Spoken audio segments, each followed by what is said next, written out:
15 दिसंबर 2025 Madras high court का एक फैसला आया। इस फैसले में मंदिर की 3.93 एकड़ ज़मीन का सौदा जो बिक्री हुई थी उसको कोर्ट ने रद्द कर दिया। अब ये ऐसे सुनने में तो बड़ी सामान्य सी बात लगती है कि भाई कोई सौदा हुआ था ज़मीन का, उसको हाई कोर्ट ने रद्द कर दिया।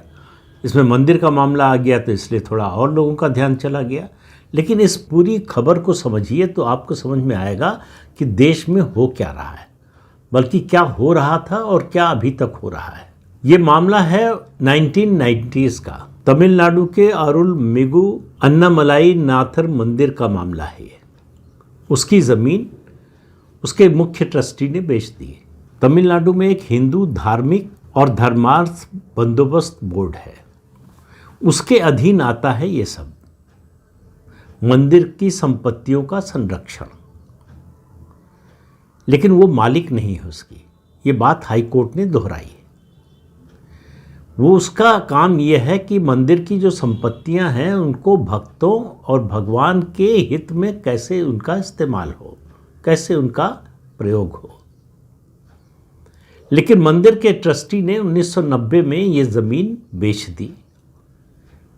और तरीका ये है कि अगर मंदिर की कोई संपत्ति बेची जा रही है तो उसके लिए जितने स्टेक होल्डर्स हैं, जो उस संपत्ति पर किराए पर रह रहे हैं, जो भक्त हैं, या उसके अलावा जो उससे संबंधित हैं, उनकी राय ली जाए।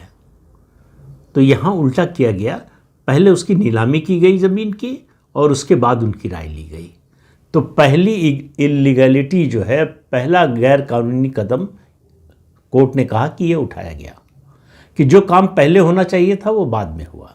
दूसरी बात कि आप मंदिर की संपत्ति तभी बेच सकते हैं जब कोई आर्थिक संकट हो, और उसका उद्देश्य एक ही होना चाहिए कि वो भक्तों और भगवान के और मंदिर के हित के लिए उसका जो है इस्तेमाल हो।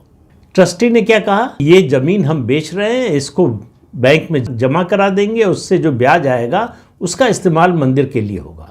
दूसरी बात ये कही हाई कोर्ट ने कि मंदिर की संपत्ति ब्याज कमाने के लिए नहीं है। कोई अर्जेंसी नहीं थी, मंदिर पर कोई आर्थिक संकट नहीं था जिसकी वजह से संपत्ति बेचनी पड़े। दूसरा, ट्रस्टी उसका संरक्षक है, उस संपत्ति का मालिक नहीं है, तो ट्रस्टी बेच नहीं सकता। हाईकोर्ट ने कहा कि ये मंदिर की संपत्ति जो है वो निजी संपत्ति की तरह नहीं होती है कि कोई किसी समय बेच सके।